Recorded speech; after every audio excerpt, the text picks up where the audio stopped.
오늘 말씀은 이제 요시야의 뒤를 이어서 유다의 왕이 된 여호아스의 등장으로 시작이 되고 있습니다. 겨우 3개월간 왕위에 있었던 이 여호아스가 이 짧았던 이 석 달의 재위 기간 동안에 한 나라의 왕으로서 무엇을 했는지에 대해서는 우리는 명확히 알 수는 없습니다.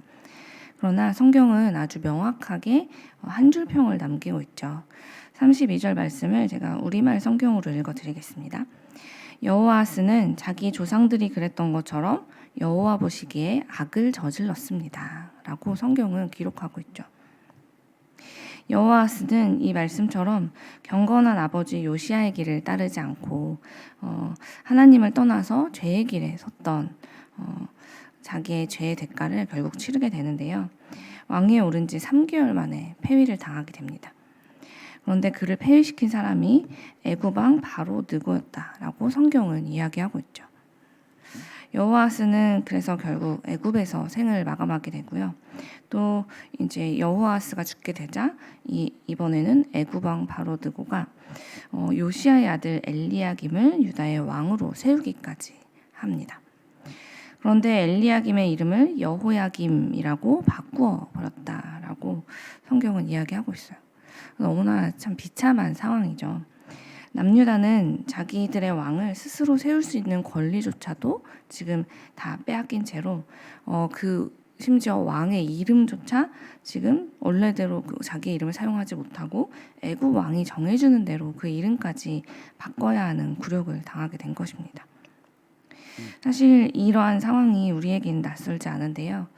어제 79주년 광복절을 맞이한 우리나라는 사실 주권을 잃는다는 것이 얼마나 괴롭고 비참하고 힘들고 위험한 일인지를 잘 알고 있는 나라이기도 합니다. 일제의 주권 침탈로 인해서 우리는 땅만 빼앗긴 것이 아니라 우리의 말과 또 문화 그리고 우리의 정신과 이름까지도 말살당할 위기에 처했던 참 아픈 역사를 가지고 있는 나라죠. 그래서 광복절을 맞이할 때마다 우리는 정말 수많은 피와 눈물과 헌신으로 되찾게 된 이 나라와 그래서 우리에게 주어진 이 주권과 또 우리만의 고유한 민족성과 우리의 언어와 문화와 전통을 지켜내기 위한 그런 노력을 우리 모든 국민이 함께 해나가야 한다는 우리의 그 책임이 있음을 함께 돌아보게 되고 또 다짐하는 시간을 갖곤 합니다. 그런데요, 우리의 영적인 세계에서도 사실 똑같은 일들이 일어나고 있어요.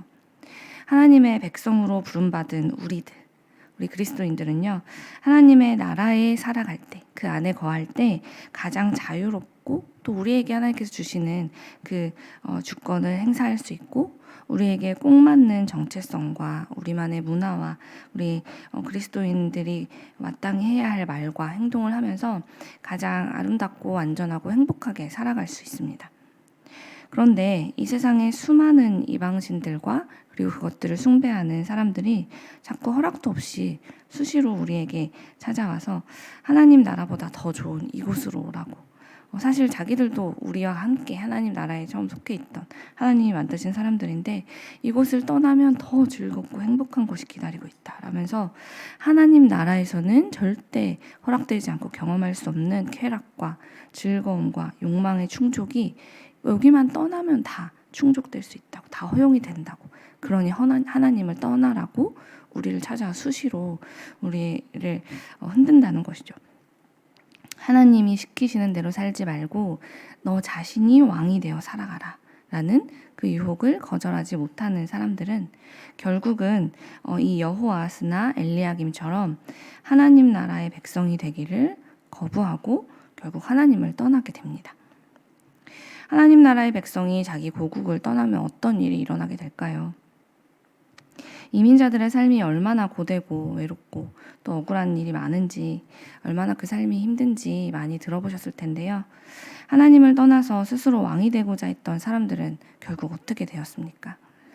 오늘 우리가 읽었던 이 말씀 속에 여호아스와 엘리야김처럼 자기 의지와 관계없이 이방 나라들의 그 왕에 의해서 그 자기 자리를 박탈당하고 폐위당하고 또 자기 이름마저도 결국은 빼앗기는 그런 비참한 현실에 처하게 돼요. 하나님 나라의 백성이 자기 나라를 떠나면, 즉 하나님의 안전한 품을 떠나면 그렇게 결국 내가 왕이 되어 살아갈 수 있는 그런 자유로움을 만끽하게 되는 것이 아니라 그날만을 기다리고 우리를 삼키려고 기다리고 있던 죄와 악의 무리들의 지배 아래로 들어가서 우리에게 있던 주권을 빼앗긴 그런 비참한 삶을 살기 시작한다는 것입니다. 그러니 사랑하는 여러분, 우리를 참으로 인격적으로 사랑해 주시고 존중해 주시는 우리 하나님, 우리를 정말 단 한순간도 쉬지 않으시고 가장 안전하게 지키고 보호해 주시는 우리 하나님의 품에서, 그분의 나라에서 우리가 떠나가지 않도록, 우리가 그분으로부터 멀어지지 않도록 정말 매일 매순간 우리의 삶을 돌아보고 그 안에 거하기 위해 최선을 다하는 세상의 빛 미래교회가 되길 간절히 소망합니다. 그러려면 우리가 어떻게 살아가야 할까요? 우리는 이미 다 아시다시피 사람을 의지하지 말고 우리의 주인 대신 우리 하나님만 의지하며 살아가기 위해 노력해야 합니다. 오늘 본문을 보면 여호야김은 경건한 아버지 요시야의 신앙을 분명 보면서 자랐을 텐데도 자기 지혜와 능력을 더 의지하며 살아가기를 선택했어요. 여호아스가 애굽에게 맞서다가 실패한 것을 본 그는 그와는 반대로 통치를 해야겠다 생각을 해서 애굽에게 철저하게 복종하는 그런 방법을 선택하며 이제 자기의 왕위를 이어가는데요. 그러다가 이제 국제 정세가 막 계속 바뀌게 되잖아요. 그래서 바벨론이 더 이제 애굽보다 강해지는 것 같으니까 이번에는 바벨론을 막 섬겨요. 바벨론만 붙잡으면 우리가 성공한 삶을 살 수 있어. 안전한 삶을 살 수 있어라고 생각했죠. 그러나 그 이후로 바벨론이 애굽의 침략에 실패하게 되자 그는 또 이번에 다시 바벨론을 배신합니다. 여호야김은 자기 나름 국제 정세를 빠르게 읽어가면서 자기의 그 가지고 있는 지식과 능력으로 이번에는 어떤 나라에 우리가 줄을 서야 될까 고민을 하면서 위기를 넘기려고 나름 노력했습니다. 그렇게 그가 애굽과 바벨론을 번갈아 가면서 의지하고 배신하기를 반복하는 동안 그는 한 번도 하나님을 찾거나 의지했다라는 기록이 성경에 없죠. 그래서 그는 결국 자기가 배신한 이 바벨론의 손에 멸망을 당하게 됩니다. 이는 여호야김이 여태까지 잘해왔는데 하필이면 이때 판단 미스로 인해서 바벨론이 아니라 애굽 편에 섰어야 되는 거, 바벨론 편에 섰어야 되는 거 아니야? 잘못 판단해서 이렇게 애굽 편에 선 결과 이런 결과를 맞이하게 된 거 아닐까?라고 스스로 생각했다거나 혹시 그렇게 생각하는 분들이 계시다면 그게 아니죠. 그가 그 한순간 판단을 잘못했기 때문이 아니라 그가 지금까지 그의 삶 속에 하나님을 떠나서 주님 없는 삶을 살아왔기 때문에 그 결과 그는 이런 멸망을 맞이하게 된 것이다 라고 오늘 말씀은 우리에게 이야기하고 있는 것입니다. 그러므로 사랑하는 여러분, 지금 내 눈앞에, 내 삶 앞에 애굽처럼 또는 바벨론처럼 정말 내가 감당할 수 없는, 내가 이길 수 없는 가장 강력한 힘을 가진 누군가가 나타났다면, 혹은 그런 문제가 여러분 앞에도 지금 서 있다면, 그래서 자꾸만 내 안에 지금은 하나님보다는 저 사람에게 잘 보이고 저 사람의 마음을 어렵게 하지 말고 저 사람이 말하는 대로 저 사람을 의지하며 살아가야 돼라는 불안감이 여러분의 마음에 자꾸만 찾아온다면 오늘의 말씀을 꼭 기억하시기 바랍니다. 이 세상에 그 무엇도 그 어떤 사람도 영원한 사람은 없습니다. 영원한 시대도 없고요. 그렇게 역사 속에 정말 대단한 업적을 남기고 그런 찬란했던 역사를 남겼던 이 이집트와 바벨론이라는 이 제국조차도 결국 지금 남아있는 바벨론이 남아있습니까? 남아있지 않죠. 그들은 다 사라지고 말았습니다. 그 대단했던 역사는 기록되어 있고 기억되고 있지만 지금의 형편은 너무나 다른 현실이 되었죠. 이집트조차도요. 그러나 그 당시 가장 작고 보잘것없어 보였던 사람들, 즉 예수님의 제자들이나 또 그 제자들을 통해 복음을 전해 들었던 가장 힘없어 보이던 그리스도인들은 어땠습니까? 그들은 그들에게 찾아오는 환난과 핍박을 막을 힘조차 없는 참으로 연약한 사람들이었습니다.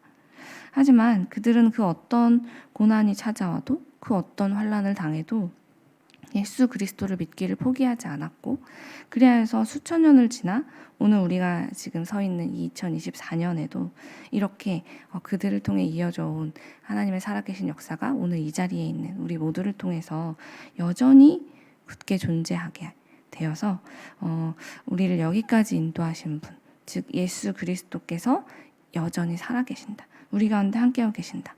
그러니 우리가 의지할 분은 영원히 사라지지 않을 우리 예수 그리스도 한 분뿐이시다라고 역사가 우리의 삶이 증명하고 있지 않습니까?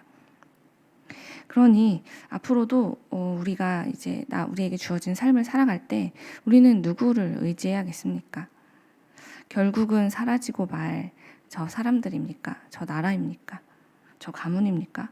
아니면 우리를 매일 눈동자와 같이 보호하시고 우리를 사랑하시고 존중하시고 오늘도 영원한 생명으로 인도하고 계신 우리 주님을 의지하며 나아가야 하겠습니까? 새 하루를 시작하는 이 시간, 내가 하나님의 백성답게 우리 하나님 안에서 저는 정말 주님만 의지하며 살아가고 싶습니다. 주님이 주시는 힘과 능력으로 사랑하고 싶습니다 라고 고백하면서 이 하루를 시작하는 우리 모두가 되기를 간절히 소망합니다.